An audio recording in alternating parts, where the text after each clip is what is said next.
Boa noite, pessoal. Hoje vamos tratar com Augusto, na live, dos cuidados com a ração e com a convivência da mancha branca e como esses dois assuntos podem influenciar o aumento de rentabilidade. Então, só aguardando os colegas entrarem aqui e o Augusto entrar. Boa noite a todos. Só aguardar aí aguardar o Augusto, tá? Boa noite, boa noite. Vamos se organizando. Aguardar o Augusto entrar. Ainda não entrou. Um minutinho, tá? Então, só para quem está entrando agora, nós vamos hoje conversar sobre o cuidado com a ração, continuar o assunto que tínhamos iniciado com Augusto, o processo de manejo alimentar, e vamos falar de convivência com a mancha branca na visão do pessoal da fazenda. Boa noite, Heber. Boa noite a todos. Um minutinho, o Augusto está entrando aí, tá? É o tempo que vocês vão se organizando. Nós temos alguns pontos, mas fica à vontade para ir perguntando e aí nós vamos respondendo ao longo dos tópicos que iremos conversar. Tá legal? Só que aguardar um minutinho aqui o Augusto. O Augusto entrar e solicitar. Só mais um minutinho, tá?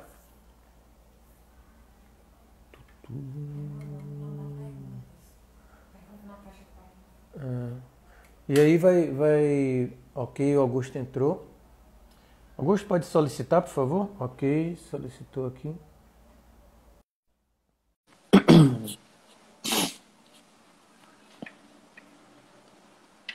Só conectando. Opa, boa noite, Augusto. Tudo jóia? E aí, professor? Boa noite, tudo Tá bem? escutando bem? Tem algum vento passando por aí, alguma janela? O microfone está... Tem, porque senão eu ia derreter aqui, igual naquela outra vez. Pai. Tinha um barulhozinho que estava no microfone, mas está tranquilo. Pronto. Melhorou? Deu certo agora. Melhorou? Pronto. Melhorou. Vamos Pronto. lá? Então, nós gostaríamos de dar uma boa noite aí ao pessoal do Camarão que vai participar com a gente dessa live hoje, tá, Augusto?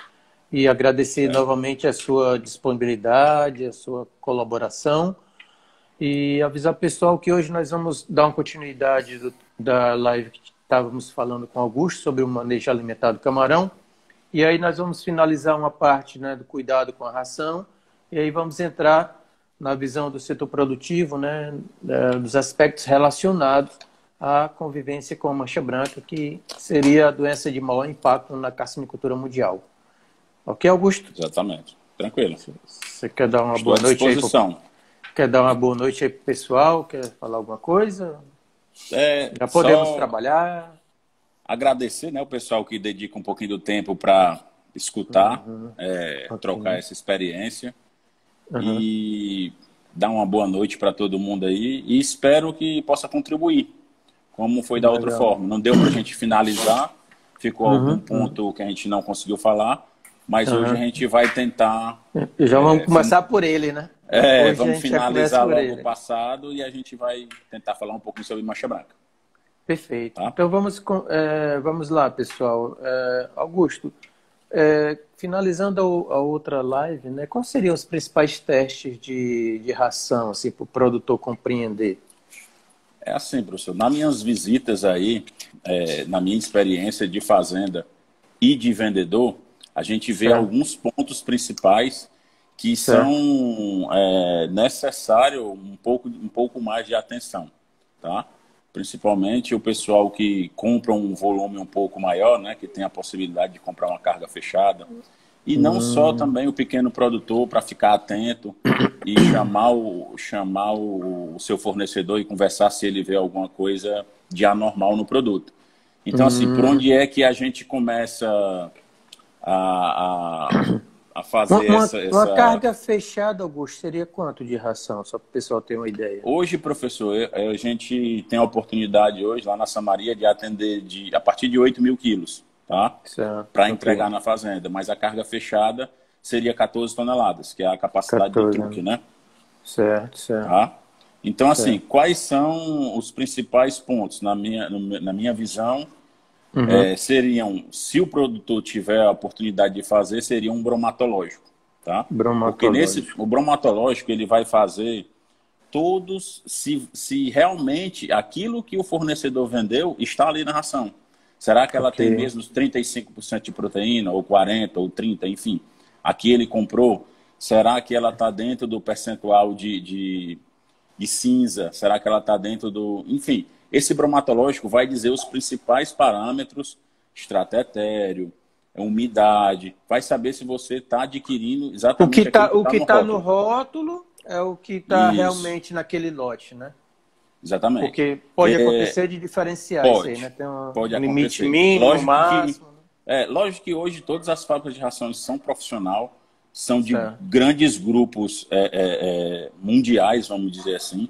A gente não é um grupo mundial, mas a gente detém todo o know-how que foi criado por Scratch aqui no Brasil, ficou com a gente. Hoje a gente tem a oportunidade de trocar experiências com laboratórios em toda a plataforma mundial, tá?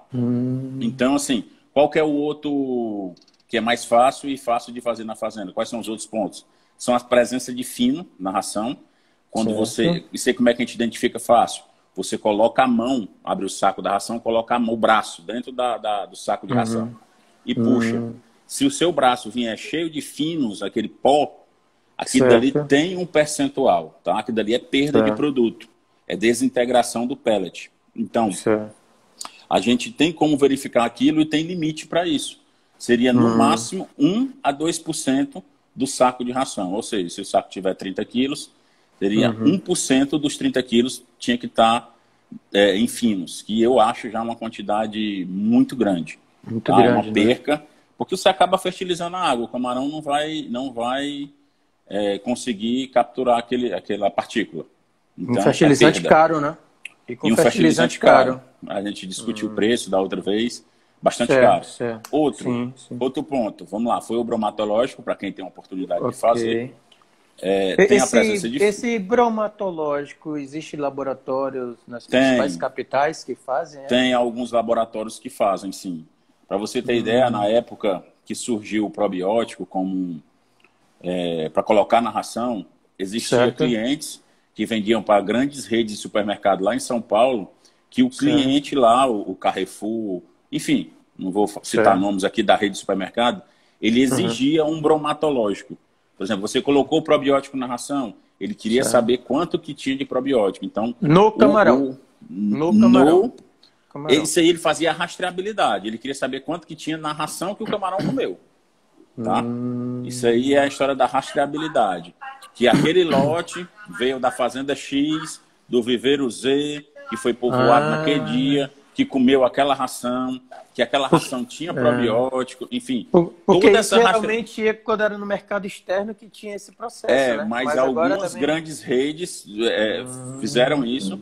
Na época que eu trabalhava como vendedor, a gente atendia uma grande fazenda aqui no litoral oeste, que ela exigia de toda a ração e com a nota fiscal e esse bromatológico do produto. Porque era um ponto crítico lá do fornecedor, do comprador dele. Tá? Então, assim, vamos lá. É o bromatológico, a presença de finos. E a hidroestabilidade. O que é isso? É a estabilidade do pellet em água. Tá? São quanto tempo aquele pellet tem que ficar ali de forma, na sua composição original, para o camarão poder acessar. Íntegra. A parte física dele, né? Parte física. Ele vai entumecer um pouco, né? Ele vai inchar um pouco, que é normal. Ele vai ter que hidratar. Então, mas quanto tempo ele vai permanecer naquela forma? Então, assim, há um tempo também máximo, porque se ele passar mais de 7 horas e se manter íntegro, quer dizer que ele está muito rígido, que o camarão também vai ter um pouco mais de dificuldade de obter aquele nutriente, de fazer a raspagem lá do pellet. Então, assim, o ideal é até 4 horas. Ele se manter de maneira vamos dizer assim, de maneira íntegra dentro da água. Maior do que 4 horas e menor do que 7? Não, até 4 horas. É o ideal. Porque assim, eu acredito que o camarão, quando ele está tudo normal, quando você coloca em torno de 50 minutos a 1 hora e meia, ele já tem comido a ração que foi daquele trato. Então, Entendeu? Agora, há aqueles dias que o camarão demora um pouco mais a comer, que o camarão, né, tá rodando, enfim, tem uma série de fatores que é preciso dar essa margem de segurança, até 4 horas, tá? E o outro ponto que a gente vê também, que hoje, até hoje... Talvez só para a gente concluir aqui, o professor Arlindo está perguntando, está dizendo que esse análise bromatológica não é muito barato, né? E para pequeno é um custo muito alto, né? Mas a gente hoje, professor, tem um aparelho lá na fábrica chamado NIR. Eu lembro desse. Uma vez eu vi o Alberto falando. Pronto, então hoje em 45 segundos eu consigo ter 16 parâmetros da ração. Tá? Eu pego a ração, a gente macera, tritura, coloca lá no aparelho e em 45 segundos tem tudo isso. Tá? Esse daí também é um ponto de controle da matéria-prima. Vale como bromatológico? Porque assim, eu tenho tudo que está no rótulo vai aparecer lá, entendeu? Tudo, então assim, e bem mais rápido, entendeu? A gente fala porque assim, às vezes um grande produtor quer fazer, lógico que a gente não vai estar lá fazendo para todo mundo, mas é um negócio que é para um grande produtor. Só para ele tirar a dúvida, né? Só para ele tirar a dúvida. A gente tem o controle do nosso produto, entendeu? Então assim, a gente, isso daí é uma segurança, tá? Para a gente saber que o produto está exatamente indo do jeito que a gente está dizendo. A gente tem margem sempre para mais, tipo a ração de 35% de proteína, eu acompanho todos os relatórios que o Marcelo me passa. A ração de 35% de proteína vai com 37, 38, nada abaixo. Margem, né? Sempre tem uma margem, tá? E vale sim como o bromatológico, o teste do NIR. Tá? Acabei de receber a confirmação aqui por mensagem de texto. Tá? Uma pescazinha. Então, assim, o outro ponto, professor, importante, é a flutuabilidade. Tá? Flutuabilidade, certo. O que é isso? Muitas fazendas utilizam o voleio como prática de arraçoamento. Certo. Então, quando o cara faz o voleio, o pellet tem uma dificuldade de romper a tensão superficial da água. Então, ele fica na superfície em vez de ir logo para o fundo, que é onde o camarão vai estar. Certo. Então, há imagens clássicas disso daí, do cara raçoando, jogando a ração e um bando de garça seguindo ele. Ou seja, você não está dando ração para o camarão, você está dando ração para as garças. Então, você vai perder dinheiro nesse quesito. Isso é um teste bem simples, você pega um punhado de ração, coloca a água do viveiro e joga a ração. Todos os pellets têm que afundar. Quem ficou na superfície... Isso, não, sei lá, uma garrafa de refrigerante cortada, você joga ali na... melhor aqueles balde, né? De probiótico, de cloro, que é mais largo. Maior a boca, né? É maior a boca, você consegue ter uma proximidade maior. Todos têm que afundar. Todos têm que afundar. Todos têm que afundar. Todos têm que afundar. Quem não afundar é porque...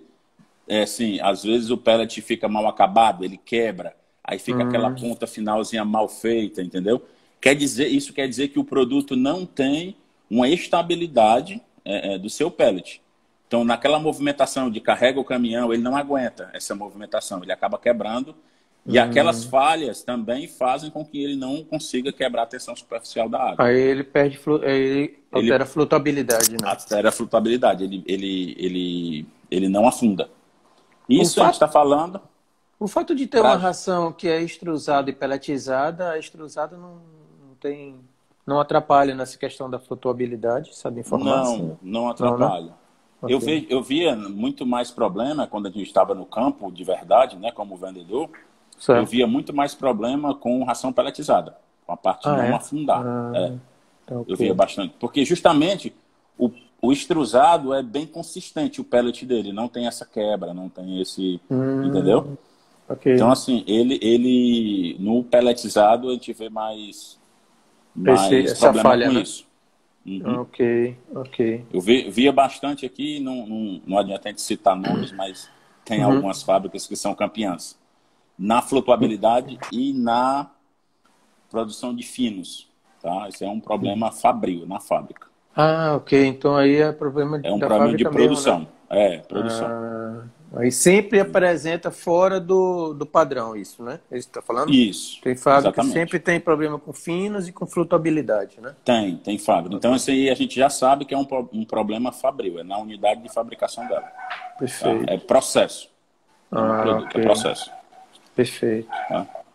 E tem outro tópico assim no teste de Tem ração? não, professor, assim, o que eu acho de mais importante e mais fácil, né, tirando o bromatológico ou esse teste do Ok. ninho, o mais fácil Uhum. de ser feito na fazenda e importante é a presença de finos, Ok. a estabilidade na água e a questão da flutuabilidade. Tá? Então, Tem uma presença de pergunta aí, ó. fino, o produtor mete a mão lá no saco e tem uma ideia, né, de quantos que vão estar presos aqui de finos na mão, né? Tem que estar no máximo 1%, né? É no máximo Uma vez. 1%. No A caso da ração que hidroestabilidade. tenha 40 quilos, tem que estar no máximo 400 gramas Ok. de finos naquele saco. Tá? Aí a hidroestabilidade, ele tem que estar até Tem 4 que ter horas ali, né? tem que se manter, né? O ideal é que ele se mantenha Ok. até 4 horas, a estabilidade do pellet na água. E a flutuabilidade. Então, são coisas simples que um produtor pode fazer, né? Todo mundo Independente do pode tamanho. fazer, exatamente. Amanhã, se o pessoal quiser testar na fazenda, Já dá pode para fazer. testar, né? Ok. Dependendo de como tiver o tempo amanhã, eu faço lá na fazenda e posto aqui Pronto, posta nos meus aqui que a stories. gente Aí eu te marco, marca aí, pronto, que eu coloco. Perfeito. viu? Aí você falou que tinha uma pergunta. Será que era essa do equipamento? É, eu acho que Qual o nome do equipamento? ele que faz análise A gente bromatológica. falou do É o NI, né? NIR, né? Mas É o NIR. o NI, Esse aparelho que ok. faz bem rápido é o NIR. Tá? Ok. Que eu não vou fazer a tradução aqui, que meu inglês é péssimo. Mas é Pronto. próximo ao infravermelho a tradução ao pé da letra dele. É, O né? NIR. É, Tranquilo. Perfeito. mais ou menos isso. Você acha que tem algum ponto ainda para a gente tocar nessa parte aí? Eu acho que de Oi. ração, professor, a gente conversou bastante na outra live. Esse era um Pronto. ponto importante que acabou Que, ficando um pouco de que fora. ficou, né? Tá? Perfeito. É, Então vamos para frente? vamos para frente. Bom, então agora, pessoal, nós vamos tratar na visão de uma conversa com o produtor, né, sobre a questão da mancha branca. E aí, Augusto, como foi a questão do surgimento e a dispersão da mancha branca? Pronto. É importante, professor, a gente falar sobre um pouco do contexto da história para a gente poder entender. Tem Certo. algumas pessoas acompanhando que não são da área, né? Que não Uhum. são do meio, ou então estão começando agora a graduação. Então, Ok. assim, não tiveram a oportunidade de ver isso. Então, assim, quando foi que a mancha branca surgiu, né? A mancha branca Uhum. surgiu mais ou menos em 1992, lá na Uhum. Ásia, tá? Uhum. E como foi que aconteceu essa dispersão pelo mundo, né? Uhum. Lá nessa época, o pessoal espalhou na questão da Ásia ali toda, foi Uhum. com reprodutores e PL. Foi o veículo para Certo. poder ter vamos dizer Transmissão assim, vertical. essa transmissão vertical, tá? Certo. Então, assim, um pouco da história, ela começou em 92. E Uhum. outra pergunta que eu acho importante, professor, Uhum. na verdade, uma resposta. Não é uma zoonose, né? Não precisa Ah, ter medo que ela não sim. vai passar do camarão pro. Isso aqui foi um problema aqui Uhum. na Uhum. época que deu a mancha branca aqui no Brasil, que foi em 2004 a primeira vez, lá na Santa Catarina, e aqui no Nordeste em 2016. E aqui tinha muita gente, o cara ia pro rio, pegava o camarão, que as fazendas soltaram aqui, ficava doente. Por que ele ficava doente? Ele ia pescar de manhã, não levava um caroço de gelo. Aí ia para casa à tarde. Então, o camarão acabava se desintegrando, proliferando bactérias, enfim. E o cara ficava doente por não tratar o pescado e associava aquilo como sendo da doença mancha branca, tá? Então, assim, mancha branca não é uma zoonose, não vai Uhum. passar. Desde 92 tem e ninguém contraiu esse vírus.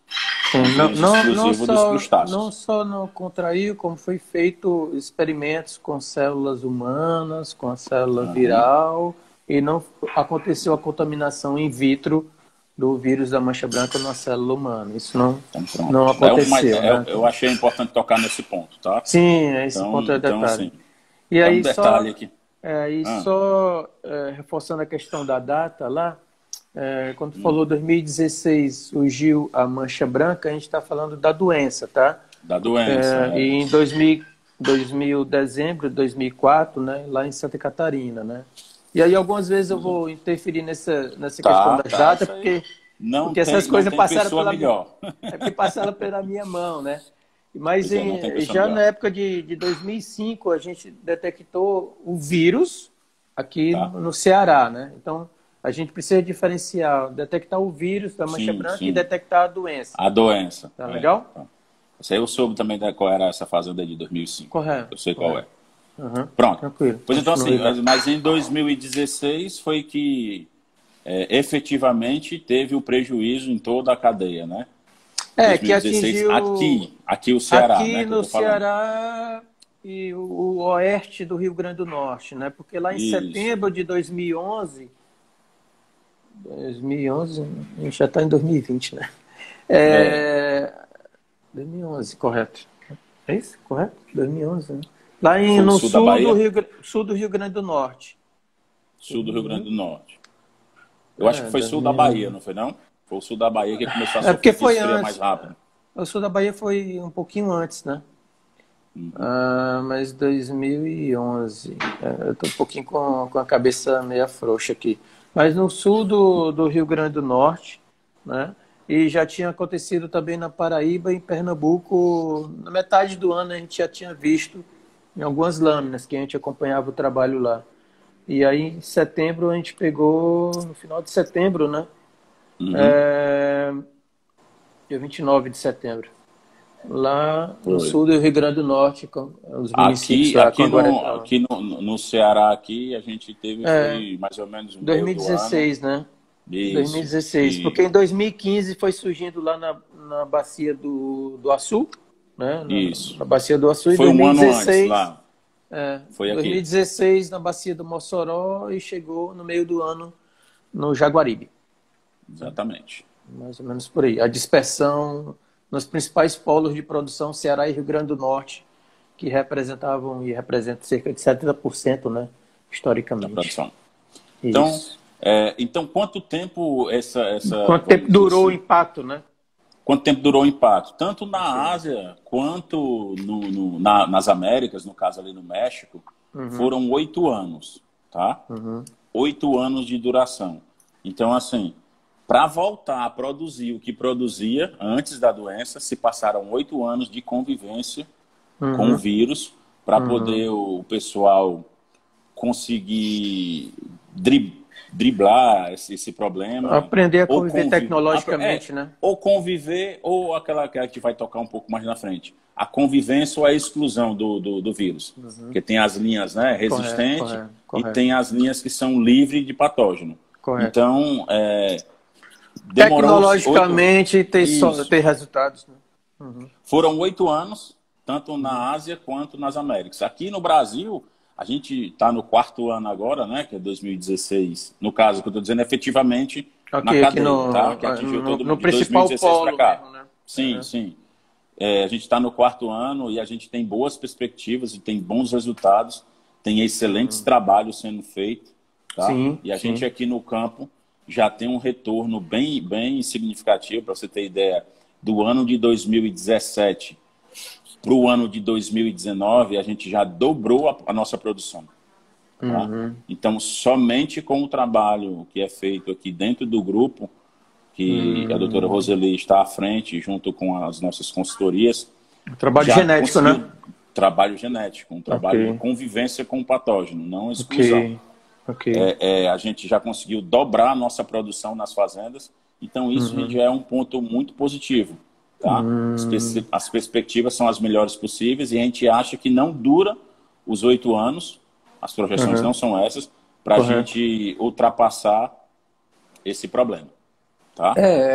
Até o pessoal lá do sul do Rio Grande do Norte, né, que começou em setembro de 2011, Eu acho que com menos de 4 anos já estava conversando a ter bons resultados, né? Com Há bons sistemas resultados.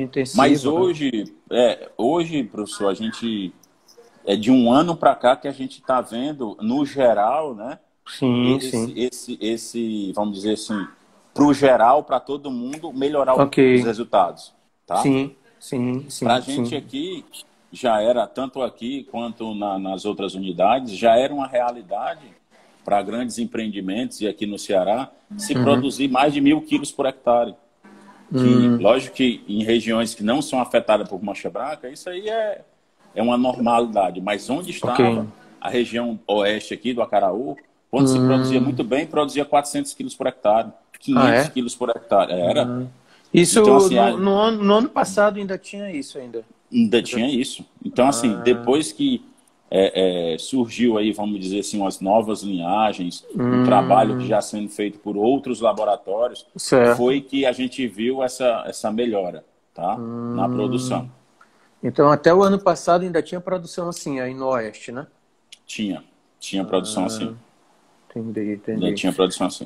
Mas esse ano tá bem mais tranquilo, né, os resultados. Esse ano o que está incomodando é só o coronavírus. O camarão estava tranquilo. Uhum. Que o que bagunçou esse ano foi o preço, né? Não Ok, foi a ok. produção. A questão de Tanto, mercado foi cruel. questão de mercado, né? Porque tudo fechou. Uhum. Restaurante fechou, Fechou mercado tudo, né? fechou. Fechou a boca do Então, povo. exatamente. A única preocupação que a gente tem é que a gente vai entrar no ciclo de mensal aí de semanas com frio, né? Essa semana já deu uma Da outra esfriada. live eu comentei, né, professor? Dia 15 agora, dia É, 15 de junho, já começa a esfriar, tá? é. Então, assim, Aí no lado oeste, né? Que no leste já tem uns dias que deu uma já tem uns dias que baixada, tá. né? E outra, 24 graus ainda tem. no Rio Grande do Norte é um mês É, antes. é um No mês Rio Grande do antes Norte é um lá. mês antes. Lá o frio lá é cruel. Então, assim, essa realidade da próxima semana já é de desafio, já é de preparação. Então, a gente vem E fazendo um trabalho já diferente, pensando nisso. A já gente tem tem um. um cenário anual que é montado que justamente cai dentro desses cenários. Onde é que é bom, Hum, onde é que arruína, onde é que ok. melhora. Então, a gente já tem essa sériezinha histórica e já se programa de forma antecipada, né? No camarão você tem que se antecipar tudo. Então, Sim, para sim. isso, a gente tem um controle da nossa produção e a gente faz um mapa Uhum. anual naquele mês, como foi o resultado. Então, a gente consegue, entre aspas, prever, né, o que aconteceu para trás para a gente poder se organizar daqui para frente. E quais são Tá? os sintomas que vocês observam mais? Os sintomas da mancha branca, tá? O principal sintoma para mim é a presença de garça nos viveiros, tá? Uhum. Que aí você tem que começar a associar com outros, né? A presença de garça no viveiro pode ser que o oxigênio tenha só dado baixo na noite anterior e ele Ok. tenha dado uma boiada, enfim. Mas vamos lá, Hum, presença de garças no viveiro, por quê? O camarão começa com uma natação meio errática, meio superficial, próximo uhum. às taludes. Uhum. Aparecem indivíduos com a coloração, que foi até numa palestra de Alberto Nunes que eu vi, que foi a cor mais próxima da realidade, que ele falou, né? Cor de telha colonial, que o Uhum. camarão Uhum. vai estar exatamente aquele um avermelhado. O camarão é Sim. cinza, o camarão Uhum. cinza do Pacífico, mas ele aparece essa coloração vermelha, tá? Uhum. Eu posso postar aqui uma E foto depois a gente ver. deixa eu só falar um pouquinho dessa coloração de telha, né? Essa coloração meio alaranjada, né? Isso foi Isso. uma dificuldade que o setor teve, né? Na época, eu só citar o exemplo, porque eu que recebi essa amostra, né? Então, o pessoal de Santa Catarina estava começando a ver mortalidade e esse animal com essa coloração e meio alaranjado, né? Telha Uhum. colonial. E É a cor sempre mais que certa. o que tinha na cabeça naquele momento era mancha branca que ia aparecer, mas o animal era diferente, né? Uhum. Nunca iriam pensar lá que a gente estava diante desse cenário. A não ser quando a gente pegou a amostra, analisou, estudou e disse, putz, esse negócio aqui está com mancha branca. E aí, como Isso. entramos em contato com eles, eles dizem, não, mas o negócio aqui está tão laranja, está tão com essa coloração, né, de telha colonial, não podia ser mancha branca. Mas é mancha branca. Mas era. Pois é. E era, Outra característica aí... até pela característica da coloração do animal, né? Porque era diferente lá do monodon, por exemplo, que era do mais... monodon. A outra característica importante é a que você falou, a mortalidade em excesso, né, mais de 80% em 3 ou 4 dias. O leque caudal, né, o urópodo ali do camarão, também fica avermelhado pela expansão dos cromatófagos. Ele para de comer, tá? Essa então, parada assim, de comida aí é cruel, né? Esses são os principais sintomas, né? De parar de comer, a natação errática, a presença de garças, a coloração e o animal apresentar aquelas manchas, aquelas calcificações no cefalotórax, que não são todos que apresentam. Às vezes o animal está bem vermelho, mas você tira o cefalotórax e não tem nenhuma mancha. Tá? Então, assim... Eu quero só acrescentar nos sintomas 2 observações aqui dos colegas, né? Do Bahia, lá no leste, e eu acho que o Márcio também está falando alguma coisa da região leste, né? E que eu ia acrescentar, né? O Bahia está falando que aqui no leste, né? A gente tem produtores que já com problema de mortalidade, que vai influenciar aquela questão do preço da produção, e o Márcio também está falando que apareceu a NIM, né? Então, você observa esses sinais aí misturados, às vezes, com NIM, com vibriose, e em sistemas super intensivos? Sim. Esse sistema, esse aparecimento de NIM aí, nesse sistema super intensivo, né, a gente acredita que seja muito por conta da temperatura, né? Que a NIM é uma doença que ela vai se manifestar ao contrário da mancha branca, tá? A mancha branca o vírus precisa de uma temperatura mais baixa para ser mais ativo. Já a NIM precisa de uma temperatura um pouco mais elevada. Então, tem alguns colegas com esse problema no sistema intensivo. Eu acredito que seja por conta da temperatura, o adensamento, enfim, a temperatura, o vírus ainda está aí, né? Ainda está no sistema, no nosso meio. Então, ele precisa de um gatilho, que é outra coisa que a gente vai falar mais na frente. Então, um dos gatilhos da mancha da NIM seria o adensamento e a temperatura elevada, tá? Que aí eu acredito que vai surgir a NIM. Que aí a gente já pode entrar aqui na conversa de padrões de mortalidade, né? Quando a gente entra aqui nos sintomas, nisso aqui, a gente já pode conversar as duas coisas juntos, né? Pronto, porque assim, esse padrão de mortalidade, o que é? Assim, como é que a mancha branca se manifesta no viveiro, né? A gente vai na literatura e diz lá que são três oportunidades. Com 30 dias, o animal pode aparecer a primeira mortalidade. Com 3 gramas a 4 gramas e meia, independente de dias. E o terceiro ponto vai ser com 8 a 10 gramas, que esse aí é um pouco mais raro de acontecer. Mas eu lhe digo aqui, de experiência da fazenda, aqui, que existiram ciclos que com 30 dias havia mortalidade. E existiam ciclos que com 30 dias não tinha mortalidade. Aí você, olha, não morreu ninguém, que vai ser bacana. 4 gramas e meia começava a morrer. Então, existia... Aqui a gente teve os 3 ciclos. E outro momento, que foi após a gente fez aqui um vazio sanitário na fazenda, os primeiros viveiros que a gente povoou, a gente colocou uma densidade um pouquinho mais elevada, vamos dizer assim, 20 por metro. E a gente tirou bastante camarão nesses viveiros, mas quando bateu 8 gramas, eles começaram a morrer. Eles não morreram nem com 3, nem com 30 dias, nem com 4 gramas e meia. Mas com 8 gramas, eles começaram a morrer. Então, assim, pode ser, não necessariamente vai acontecer uma mortalidade com 30, uma com 4 gramas e meia e uma com 8. Isso aí é onde entra muito naquela sua questão que você fala quase todo dia, a biopatologia. Esse cuidado que você tem que ter, a análise de preço, aquela olhada que o técnico tem que dar, em geral, na fazenda. É porque de uma semana para outra, muda muita coisa. Muda muita coisa. Então, o cara tem que estar ligado. É bom sempre o técnico da fazenda acompanhar a biometria, porque na biometria você consegue ter muitas respostas, sem precisar gastar muito com isso, só observar. É só observar quantos animais estão apresentando a vermelhidão, alguma alteração. Você começa a ver 50%, 60%, 70%. Esse não tomou atitude de uma semana para outra. A dinâmica da doença é muito grande, é muito rápida. E outra, além disso, professor, se você não tomar nenhuma medida, a sua carga viral vai subir. Correto, correto. Ou se você consegue, entra com uma medida corretiva, um medicamento, enfim, uma estratégia ali para combater via nutrição, ou você pesca o viveiro se ele já estiver num tamanho comercial. Aí você vai ter que ter cuidado com a água, enfim, para não haver uma contaminação cruzada dentro do seu negócio.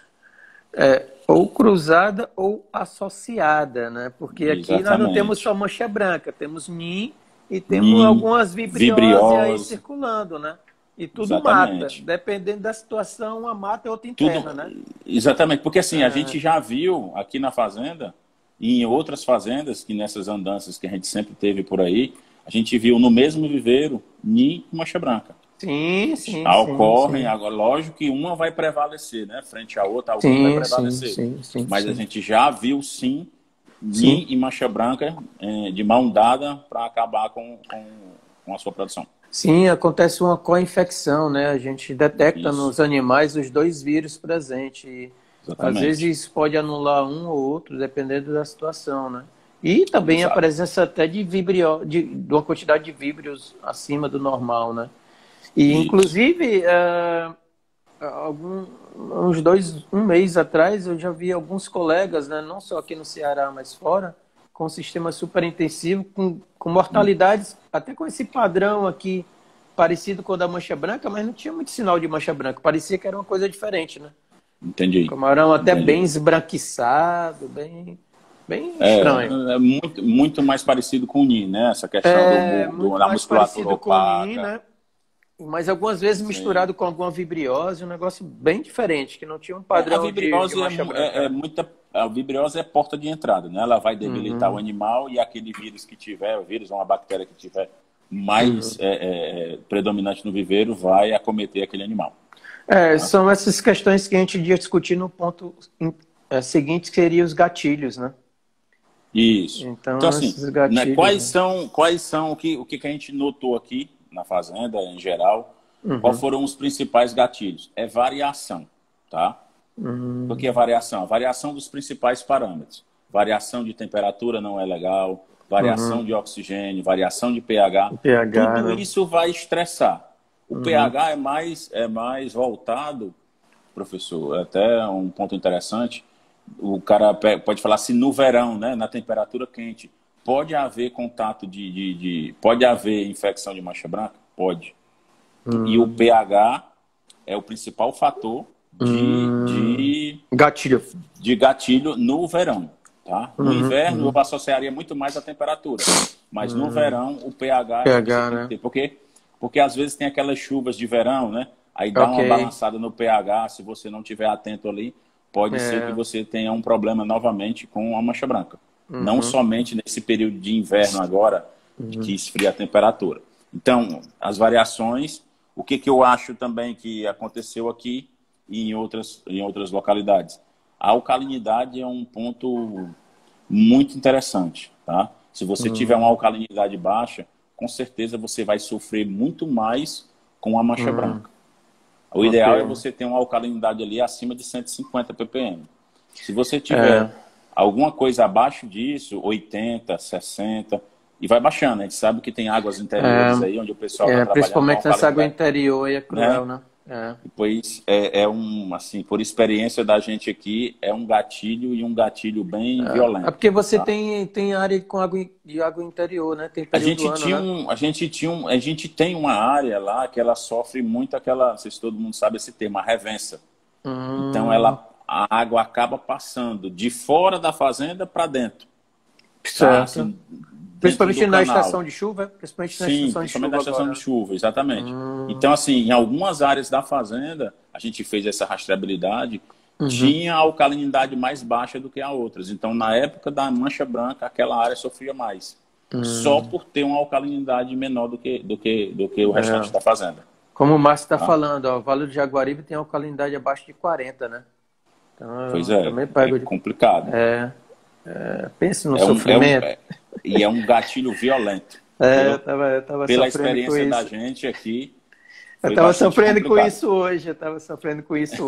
Então, hidróxido. Hidróxido é bem interessante, viu, professor? Aham, Porque eu li um trabalho e a gente usa como protocolo, que a gente vai falar mais na frente, de preparação. certo. O hidróxido ele tem um poder de eliminar o víbrio da água, O tá? víbrio. O Ok, víbrio. Então você ok. consegue baixar a carga viral da água, a carga viral não, desculpa, a carga de Bacteriana. víbrio, Ok. isso, com a adição de hidróxido de cálcio, tá? Depois eu Hum, posso lhe passar esse trabalho para você então ver. baixar a carga, né? Então, baixa a carga. Porque é interessante, você vai povoar o viveiro, já está ali com a carga mais baixa de É, víbrio para você trabalhar com mais segurança.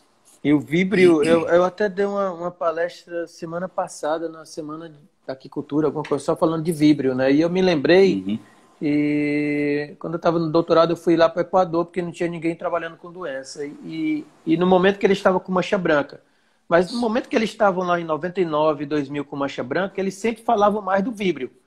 Ele dizia, não, quem mata aqui é o víbrio, quem mata é o víbrio. A mancha branca leva a culpa, mas eles sempre tinham uma Eu vi, preocupação grande com o víbrio lá, naquele é, período assim, da eu também doença. eu já li alguma coisa que diz que na incidência da doença é primeiro a mancha branca, depois o É, víbrio. mas ele Então mata a com mancha, força, né? É como se exatamente, ele a estivesse só mancha abrindo, né, a porta. é, É invocado, como eles tinham preocupação com o víbrio, né? E hoje o é mundo tem uma preocupação junto com o víbrio, que é no caso o HPND, né? isso. Tem um colega falando aí que tem que ter cuidado na aplicação do hidróxido porque sobe o pH. É, Tem tem que ter, isso. assim, ninguém coloca de maneira aleatória, né? A Correto, gente tem correto. sempre um. Esse trabalho, ele fala até a quantidade que é para colocar por litro, a gente tem que fazer a conta, tem que transformar por hectare, tá? É, Então, assim também, para o início do cultivo, é ideal que você tenha um pH um pouco mais elevado, porque durante o cultivo, a tendência é ele acidificar por conta correto. do trabalho das bactérias, enfim. Respiração de uma Então, maneira assim, geral, né? exatamente. E tem que ter cuidado que a diferença do remédio para o veneno é só a dose. Somente a dose. Somente a dose. Foi. Essa aplicação, professor, como é protocolo de preparação, não tem camarão no viveiro, é só água. Tá?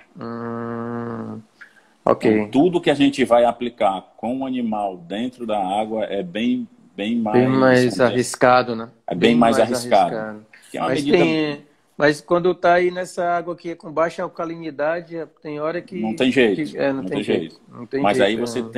você não pode entrar com uma dose de desinfecção, né? Você tem É, que entrar com uma dose de correção. aí Tá? tem que ter muito cuidado aí. Mas E bem aí, colocado aí pelo colega. e aí no próximo passo a gente ia falar de transmissão, né? Como era que ia acontecer, A né? transmissão, professor, ela ocorre tanto de forma horizontal, né, Uhum, quanto de forma vertical. Como que é a transmissão horizontal? É aquela de indivíduo para indivíduo. Aquela uhum, que como o animal vai comer o outro que morreu, né? uhum, Ele vai uhum, se alimentar daquele animal, porque ele é um animal detritivo. Então, uhum, ali ocorre a transmissão do vírus, de uhum, forma uhum, horizontal, de indivíduo para indivíduo. E a aham, forma vertical é a forma que já vem lá naqueles laboratórios que não têm cuidado com as suas matrizes, com seus uhum, reprodutores. Você já pode comprar o animal infectado e colocar no uhum, seu cultivo, né? uhum, Por isso que é sempre bom você ter uma parceria bastante sólida com o seu fornecedor de porlava e confiar sim, bastante no trabalho dele, né? sim, sim, Porque sim. ali é uma grande porta de entrada para o vírus dentro da sua propriedade. E Sim, até sim. ruim de você pegar aquela larva e levar para fazer um teste de PCR nela, porque a carga viral vai estar um pouco mais baixa, né? Mas É, no decorrer do tempo, pode ser que ela se manifeste lá no viveiro, tá? sempre é possível de encontrar alguma carga viral nessas Sim, PLs aí sim. da lavicultura, né? O zero é quase que impossível encontrar. Mas a gente se preocupa muito com a vertical, mas no começo da Mancha Branca, que a gente acompanhou, por exemplo, no sul do Rio Grande do Norte, né? A transmissão Hum, horizontal era muito forte, né? Ninguém sabia isso. muito o que estava acontecendo, e aí, quando tinha um problema no viveiro, você tendia a fazer uma despesca de emergência, soltava sua água, e o seu vizinho coletava aquela água de madrugada e estava botando É, o problema para dentro, né? E tinha isso região como a Lagoa de Guaraíra, que era muito adensado, né? Era um pequeno produtor do lado do outro, né? E pois isso isso aconteceu também no Pirangi, e isso aconteceu primeiro lá em Laguna, em Santa Catarina, quando porque eles não tinham muita noção do que estava acontecendo. E em Laguna também isso foi, lá em Santa Catarina, foi um ponto importante, essa transmissão horizontal. Mas a vertical, ela consegue uma dispersão geográfica maior. Uma Além de lavicultura, ela que, acontece atingir vários estados, várias regiões, vários... pois é, e outra também tem a proliferação do vírus por aves, por Ah, essa questão lógico, que né? você falou Por outros crustáceos, né? por outros crustáceos, o próprio homem, né? O O pessoal aí homem, né? que, Os equipamentos, né? os equipamentos, o próprio alimento natural, São... também tem microcrustáceo que o animal se alimenta. Material de despesca desses caminhões, saco de gelo que vai de uma fazenda para outra. Enfim, mas tudo isso, professor, entra na história da convivência ou exclusão com o vírus. Até fazendo um paralelo aí da transmissão, da convivência e da exclusão com a realidade humana que nós estamos vivendo hoje, né? Então, a gente tem uma importância grande de um vírus circulando Sim. no meio da humanidade e ainda tem essa discussão, né? Quem está sintomático, quem não está sintomático, como é a transmissão do vírus de um homem para outro, quem está isolado, como é que a gente vai conviver. Imagina para um vírus de camarão, que os recursos de pesquisa já, apesar de ser o vírus que mais impacto causou no bolso dos produtores da aquicultura, mas os recursos são limitados, né? Imagina com o vírus humano que tem o volume de tempo de recurso envolvido, né? Então, o vírus é complicado, né? Com certeza. É o inimigo invisível, né? E principalmente para a gente que trabalha com animal dentro da água, que a gente não está conseguindo visualizar a todo momento. Exatamente. Diferente do animal terrestre, diferente da gente ali, que se alguém tossir, dá uma tosse aí, a gente já sabe que está... camarão... É complicado. Porque assim, no próprio viveiro, né, não morre todo mundo. Também no camarão tem essa história dos assintomáticos, né? Aquele que só faz a transmissão. É o portador, né? O portador, exatamente. Também tem isso. A dinâmica epidemiológica é bem comum, né? Para todos os animais, né? Isso. A gente tá vendo que o camarão passou agora na pele, né? Que com essa pandemia aí é complicado. Então, nessa dinâmica que entra a questão bioecológica, disso que nós estamos falando, mas a importância econômica financeira, porque o que a gente está buscando como setor produtivo é aumentar a rentabilidade do negócio. Sim. Aí qual é a estratégia melhor? Conviver ou excluir? Cada uma tem vantagens e desvantagens, né? Opa, tá... Só aguardar um pouquinho que você tá um pouquinho desconectado aqui, Augusto. Opa, tá voltando? Oi, voltou aí, professor? Voltou.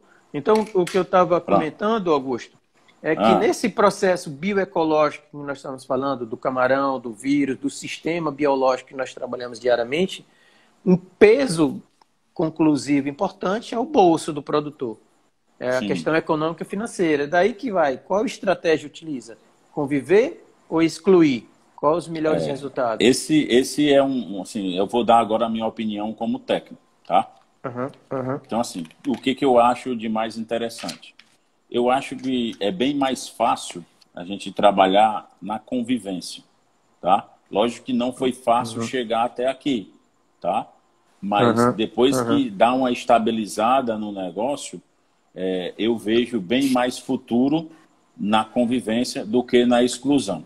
Por quê? Na exclusão do patógeno, é um negócio muito mais trabalhoso. Você tem que ter uma larva livre de doença, livre de vírus, de qualquer contaminante. Você precisa eliminar tudo isso do seu empreendimento. Você tem que ser uma UTI. Na verdade, a sua fazenda tem que ser uma UTI. E eu acho bem mais complicado e bem mais oneroso a parte de exclusão do patógeno. Tá? Então, assim, a parte de convivência com o patógeno, porque assim, por que eu acho melhor a convivência? Está desde 92 por aí. E voltou todo mundo a produzir. Lógico que alguns países com convivência, outros com exclusão. Alguma parte da Ásia ali optou pela exclusão do patógeno.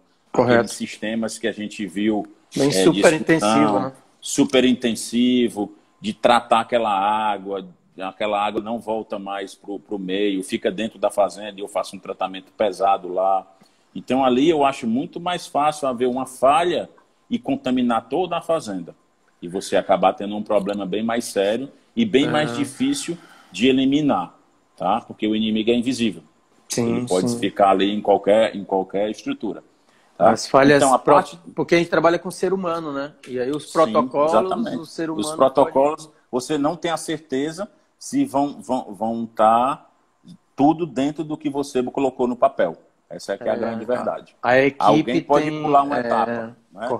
Correto. Então, e o ser humano é um processo complicado, né? Complicado e falho, né? Totalmente. Então, assim, a convivência, que foi o que o grupo Samaria Camarões optou, foi a gente conviver.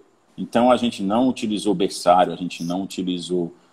Enfim, a gente propôs o trabalho para o laboratório, eles compraram a ideia, estão fazendo um trabalho magnífico, diga-se de passagem, muito bom o resultado que vem trazendo para as fazendas, e a gente está conseguindo excelentes resultados. Como eu disse, a gente em um ano dobrou a produção da fazenda, tá?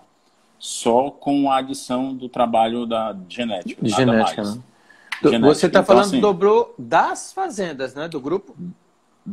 Assim, tem uma das fazendas, professor, que ela tem um ano a mais do que as outras na convivência, tá? Certo, que é a fazenda do Rio Grande do Norte, lá aconteceu em 2015. Ok, sim. Então, sim. Ela tem um ano a mais de convivência, então lá na Potiporã tem um resultado diferente da gente, tá? Porque o aprendizado, em virtude do aprendizado, de um ano a mais de aprendizado, é isso? Eu diria de um ano a mais de convivência. Ok. Com o vírus, entendeu? Então, assim, eles têm um ano na frente de convivência. A gente está um ano para trás. Então, assim, hoje, o melhor resultado é lá na Potiporã. Perfeito, tá? perfeito. A gente está aqui buscando melhorar, mas lá, na minha concepção, são dois fatores principais, tá?